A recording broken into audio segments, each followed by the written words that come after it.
Hai guys, di video kali ini gua kembali akan membahas sebuah premis yang sangat menarik. Premisnya adalah apa yang akan terjadi di dunia K-pop apabila para member BTS wamil dan juga para member Blackpink tidak memperpanjang kontraknya dengan YG alias bubar. Karena harus kita akui, dua grup ini adalah dua grup terbesar di dunia K-pop saat ini. Yap, seperti yang kalian semua ketahui, gua udah ngikutin K-pop selama belasan tahun. Gua udah ngikutin K-pop dari zaman Gen 2 dulu gitu. Tapi baru sekarang gua ngeliat fenomena kayak BTS dan Blackpink ini, dimana dua grup ini bener-bener popularitasnya meninggalkan grup-grup seangkatannya, bahkan jauh melewati senior-seniornya di dunia K-pop gitu. Fenomena yang sangat langka. Kenapa? Karena dulu waktu di generasi kedua, saat awal-awal gua kenal K-pop, grup-grup di Gen 2 yang di atas-atas atau yang level A itu popularitasnya nggak jauh beda guys. Dulu tuh ada Big Bang 21, ada Wonder Girls 2PM, ada Super Junior SNSD, ada Kara, ada Double S501 atau SS501 gitu.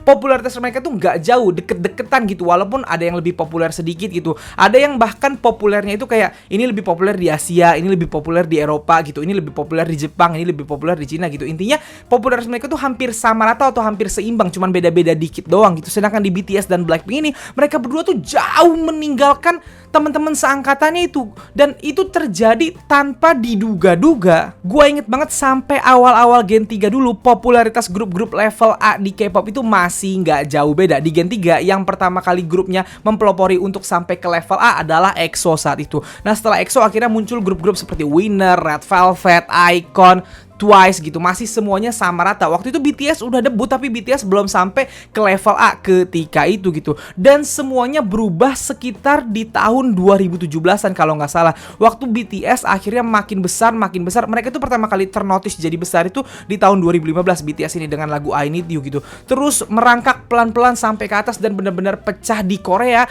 waktu tahun 2016 kalau gua nggak salah, saat Fire keluar, saat Blood, Sweat and Tears keluar gitu. Nama mereka jadi besar. Di 2017 tiba-tiba lompatan BTS jadi tinggi banget ketika mereka itu diundang di Billboard Music Awards, bahkan menang waktu itu. Mereka menampilkan DNA kalau gua nggak salah gitu, dan itu bener-bener membuat BTS yang tadinya lompatnya pelan-pelan gitu, yang tadinya merangkaknya pelan-pelan, tiba-tiba langsung terbang tinggi gitu. Nah, bersama dengan BTS di akhir 2017, beberapa bulan kemudian di pertengahan 2018 Blackpink mengeluarkan Dududu yang tiba-tiba juga langsung membuat Blackpink tuh lompatnya tinggi banget gitu. Bersamaan dengan BTS tadi, tiba-tiba dua grup ini ibarat kata yang lain itu jalannya bareng-bareng mereka tadi awalnya, tiba-tiba dua grup ini tiba-tiba lompat atau landasnya tinggi banget gitu dibandingin sama teman-teman segrupnya. Kita semua tahu nama-nama grup Gen 3 tuh banyak yang populer gitu, tapi yang akhirnya popularitasnya bener-bener mengglobal sedunia sampai akhirnya terasa memonopoli K-pop ya dua grup ini, BTS dan Blackpink. Semuanya terbukti dari pencapaian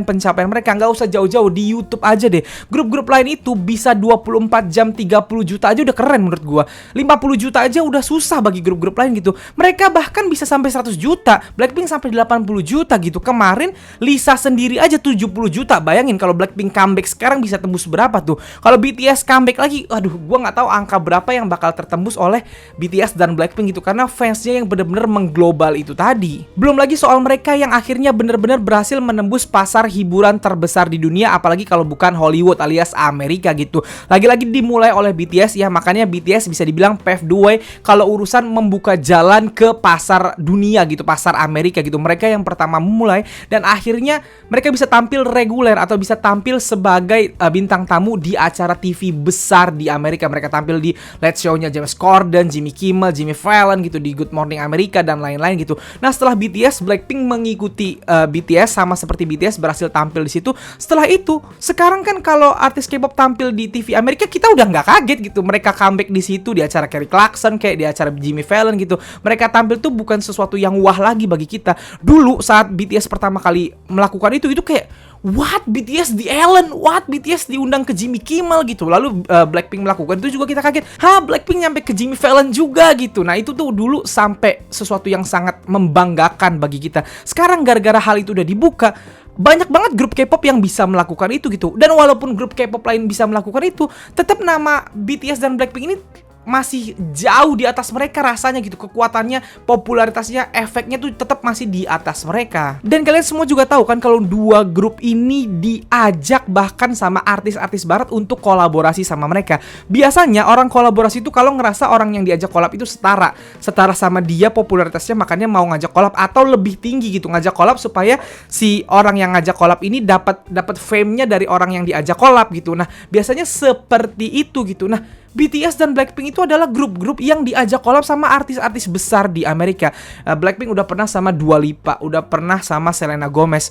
Kalau sama Selena Gomez kan lagunya Blackpink ya. Kalau Dua Lipa, Kiss and Make Up kan lagunya Dua Lipa. Sama Lady Gaga juga pernah gitu. Sedangkan si BTS sama Coldplay yang terbaru, mereka pernah sama DJ Stephen Aoki, sama Halsey juga gitu. Intinya dua grup ini bener-bener namanya udah dianggap sejajar bahkan sama artis Amerikanya sendiri gitu. Mereka udah nggak nganggap BTS sama Blackpink tuh artis dari belahan dunia lain yang mencoba-coba masuk dunia Amerika atau pasar Amerika gitu. Melainkan BTS dan Blackpink udah sampai di levelnya mereka lah, bahasanya seperti itu. Nah, popularitas besar kedua grup ini tentunya sangat berdampak ke dunia K-pop. Dampak positifnya tentunya membuat K-pop ini naik kelas, tidak lagi dipandang sebelah mata. K-pop bukan lagi musik yang jauh di bawah musik Amerika gitu. Mereka udah sejajar gitu, karena artis Amerika aja bahkan ngajak collab grup-grup ini kan, ngajak collab BTS, ngajak collab Blackpink dan lain-lain gitu. Mereka berhasil mengangkat K-pop sampai ke level yang sangat tinggi itu tadi. Hal tersebut tentunya dirasakan oleh semua orang yang ada di dunia K-pop, oleh para agensi, oleh juniornya gitu, oleh seniornya bahkan gitu.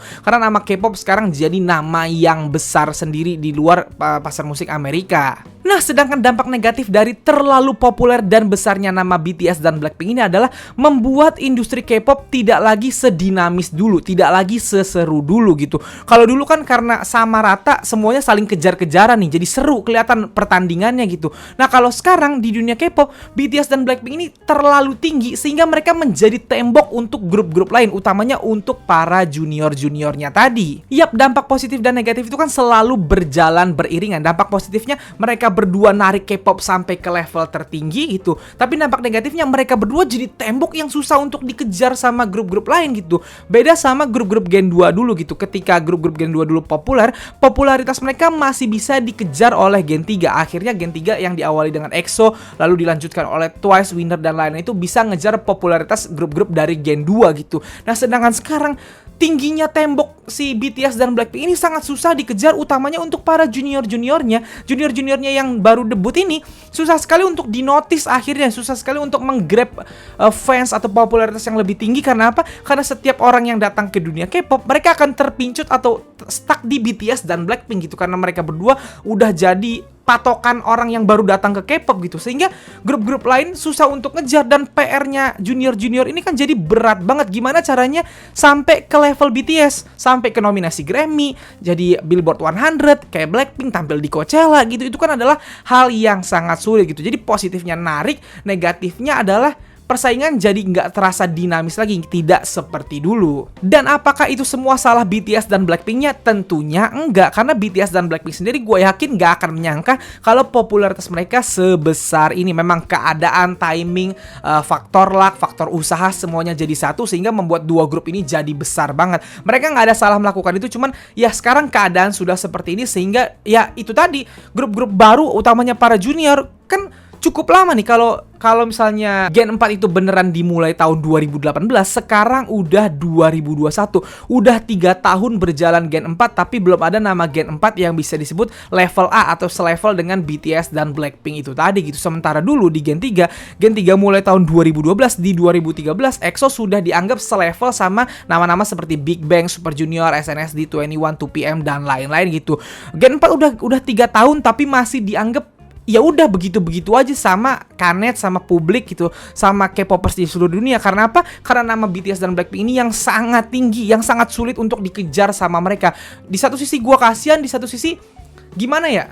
keberadaan BTS dan Blackpink ini sangat penting lah di dunia K-pop. Jangan sampai, gue bahkan berharap jangan sampai nama mereka turun dulu dan jangan sampai popularitas mereka sampai tidak sebesar sekarang. Kalau bisa malah lebih gue kepengennya gitu, karena nama mereka benar-benar mengangkat K-pop itu tadi. Nah, sekarang kita masuk ke pertanyaan utama premis pembahasan kali ini. Apa yang akan terjadi di dunia K-pop apabila BTS mulai wamil dan juga Blackpink itu tidak perpanjang kontrak? Kita semua tahu semuanya akan terjadi sama-sama di tahun 2023. Ya, Blackpink itu kontraknya akan habis di tahun 2023, 2 tahun lagi, dan juga kita belum tahu apakah mereka akan perpanjang atau enggak, karena sekarang banyak sekali masalah-masalah terhadap Blackpink ini yang membuat banyak pihak atau banyak fans dari masing-masing anggotanya gitu yang berharap Blackpink tidak perpanjang aja. Walaupun banyak juga yang mendukung Blackpink untuk tetap perpanjang, pinginnya Blackpink ini tetap ada gitu. Nah, sedangkan BTS, member pertama BTS yang akan wamil itu adalah Jin, dan Jin akan wamil itu di tahun 2023. Jadi kalau berjalan sesuai dengan apa yang kita perkirakan sekarang, di tahun 2023 akan terjadi perubahan besar-besaran di dunia K-pop karena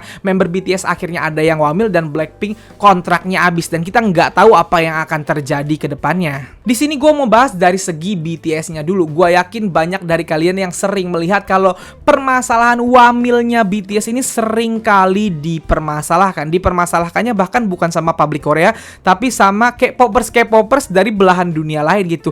Banyak pihak yang sepertinya pingin BTS ini cepet-cepet wamil. Kenapa? Alasan gampangnya adalah kalau BTS mulai wamil para membernya, tentunya grup-grup lain punya kesempatan untuk merebut posisinya BTS gitu. Posisi yang sangat sulit untuk dikejar untuk sekarang karena BTS namanya masih sangat besar gitu. Ketika Jin mulai wamil, misalnya nanti tiba-tiba disusul sama Suga dan lain-lain, tentunya kesempatan itu terbuka lebar karena BTS tidak lagi dalam kekuatan terbaiknya gitu, tidak lagi dalam kekuatan penuh karena ada member-membernya yang sudah mulai wamil dan berkurang jadi jumlah membernya itu tadi. Nah, sedangkan dari Koreanya, baik dari masyarakat maupun pemerintahnya seolah-olah memang tidak ikhlas atau tidak pingin BTS ini segera wamil gitu. Mereka pinginnya BTS nanti aja wamilnya. Kita semua tahu kalau undang-undang untuk mengundur BTS wamil itu sudah disahkan. Harusnya Jin itu wamil mulai akhir tahun ini gitu, tapi sudah bisa ditunda sampai dia umur 30 tahun usia internasional gitu. Jadi tahun 2023 itulah saat dimana dia akan mulai wamil sesuai dengan aturan yang baru gitu. Boleh diundur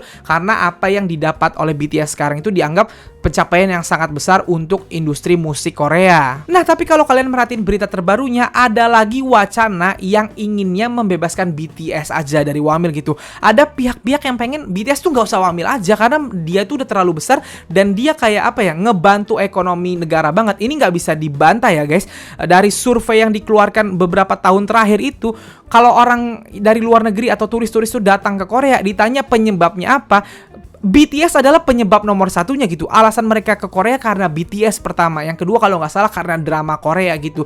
Jadi intinya nama BTS itu sangat besar untuk perekonomian Korea, untuk nama besar Korea itu sendiri gitu. Segede itu nama mereka. Makanya BTS ini kan dijaga banget sama pemerintah Korea kayaknya. Bahkan dapat kesempatan untuk menemani Presiden Korea ke PBB gitu, jadi utusan negara Korea gitu. Karena Korea Selatan kayaknya pihak pemerintahan semuanya tahu kalau mereka nggak boleh kehilangan BTS sekarang. BTS itu benar-benar besar, namanya harus dimanfaatkan sebaik-baiknya, dalam artian harus dijaga sebaik-baiknya supaya nama Korea semakin besar dan semakin besar lagi. Gue bahkan nggak kaget kalau nanti wacana undang-undang tersebut benar-benar kejadian dan alias member BTS akhirnya nggak ada yang wamil satupun atau diperbolehkan untuk tidak wamil. Pasti banyak yang teriak, nggak adil dong bang kalau BTS gak wamil, sedangkan member-member boy group yang lain itu pada wamil gitu. Masa mereka doang yang gak wamil? Grup-grup lain kan juga mengharumkan nama Korea, membuat musik Korea terkenal ke luar negeri gitu. Nah itu gak bisa gua jawab gitu. Tapi kalau kalian mempertanyakan kayak gitu, sama juga kalian mempertanyakan kayak gini. Di Korea kan kalau atlet juara dunia, dia dapat kebebasan untuk tidak wamil. Sedangkan atlet yang tidak juara dunia, ya dia tetap wamil gitu. Kalian juga harusnya ngomong gini dong.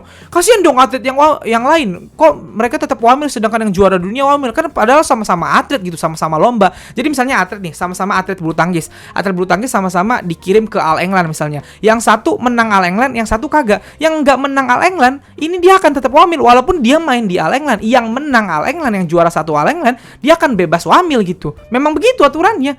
Kalau kalian bilang gak adil, ya gimana? Memang itu aturan spesialnya. Kalau berhasil membawa harum nama negara di tingkat dunia, maka dapat kebebasan untuk tidak wamil. Itu kalau dari segi atlet gitu. Kalau sampai itu dicanangkan juga ke seniman dan BTS mendapatkan itu, alasannya karena apa? Ya karena BTS mungkin berhasil masuk nominasi Grammy, berhasil nomor 1 di Billboard 100, sesuatu yang nggak pernah dicapai sama grup-grup K-pop sebelumnya gitu. Makanya kalau ngomong adil nggak bisa kita yang orang luar ngomong adil nggak adil gitu, karena itu tergantung sama sudut pandang manajemen dari pemerintah Korea sendiri dan juga dari rakyatnya sendiri gitu. Kalau rakyat Korea dan pemerintah nganggap itu adil karena itu bentuk penghargaan untuk BTS, ya mau diapain gitu, nggak usah kitanya juga marah. Nah tapi pertanyaannya, kalau member BTS mulai wamil satu persatu, Jin wamil, lalu abis itu Suga wamil, terus Jinnya baru balik, tiba-tiba si RM sama J-Hope wamil, kan beda 2 tahun tuh. Lalu pas Suga pulang, si Jimin sama si V wamil gitu. Lalu pas si RM sama J-Hope pulang, si Jungkook wamil. Intinya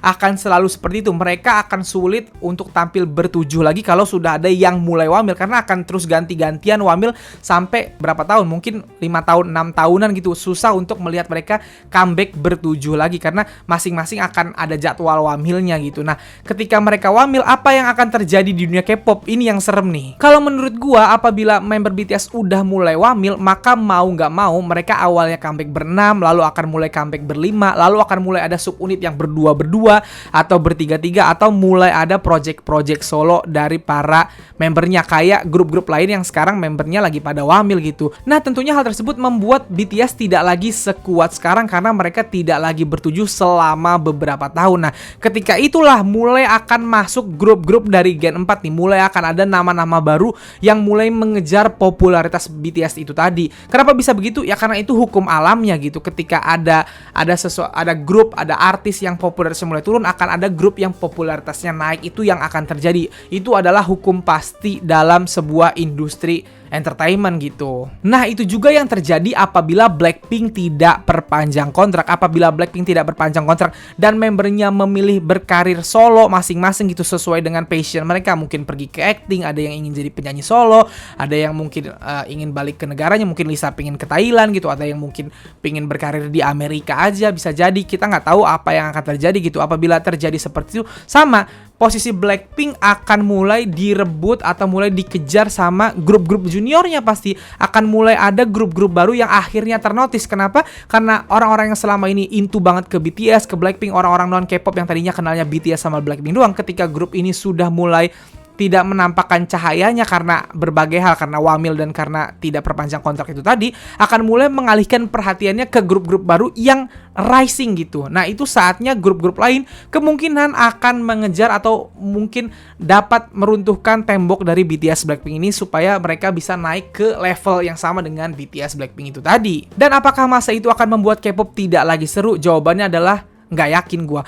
Gua yakin K-pop akan terus dinamis, akan terus tetap seru gitu. Cuman akan ada kehilangan besar, akan ada kesedihan besar yang terjadi. Gua sebenarnya agak was-was nih di tahun 2023 bakal kayak gimana industri K-pop kalau sampai BTS beneran wamil dan Blackpink nggak perpanjang kontrak. Itu akan jadi sesuatu yang tamparan besar untuk kita para K-popers gitu, karena industri yang tadinya bahasanya ditarik atau ditopang oleh dua grup ini akhirnya kehilangan dua penopangnya gitu, dan yang di bawah-bawah harus mulai merangkak naik untuk sampai ke tahap mereka gitu, untuk jadi penopang baru dunia K-pop. Dan tantangan terbesar grup-grup baru atau junior-junior mereka adalah bisa nggak mempertahankan levelnya BTS dan Blackpink. Gue sendiri sebenarnya bingung, kayak BTS nih udah masuk nominasi Grammy, udah Billboard 100 nomor 1, apalagi yang bisa dilebihin sama juniornya gitu. Kalau misalnya nggak ada lagi pencapaian yang bisa lebih tinggi didapatkan oleh artis K-pop, seenggak-enggaknya para junior ini harus bisa sama dengan BTS, masuk nominasi Grammy dan juga Billboard 100 nomor 1. Kalau bisa malah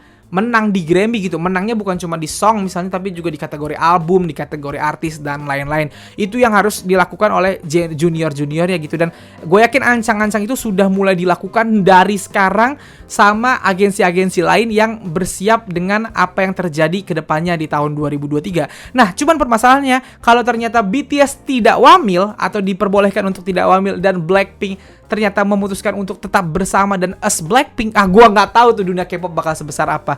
Bakal makin wow lagi tuh karena mereka berdua pasti akan terus-terusan menanjak gitu. Nah, itu juga gua nggak tahu apakah grup-grup lain akan ada yang bisa menyalip mereka ketika mereka terus-terusan nggak ada remnya, diperbolehkan untuk melanjutkan karirnya. Itu sesuatu yang menurut gua nggak bisa kebayang sekarang. So guys, jadi itulah pembahasan gua untuk premis kali ini. Gimana, kalian setuju nggak sama pembahasan gua di video kali ini? Kalau kalian nggak setuju atau punya pendapat lain, silahkan tuliskan pendapat kalian di kolom komentar di bawah. Tapi seperti biasa, gua ingatkan, komentarlah seperti orang yang berpendidikan, seperti orang yang sekolah. Jangan komentar kata-kata kasar doang tanpa ada isinya. Tunjukkan kalau kalian itu pernah sekolah, oke? Nah, segitu aja video gue kali ini. Kalau kalian suka video ini, silahkan like dan share ke teman-teman K-popers kalian. Kalau kalian kenal gue, kalian bisa follow gue di Instagram. Dan kalau belum subscribe channel gue, silahkan di subscribe. Sekian dari gue, bye.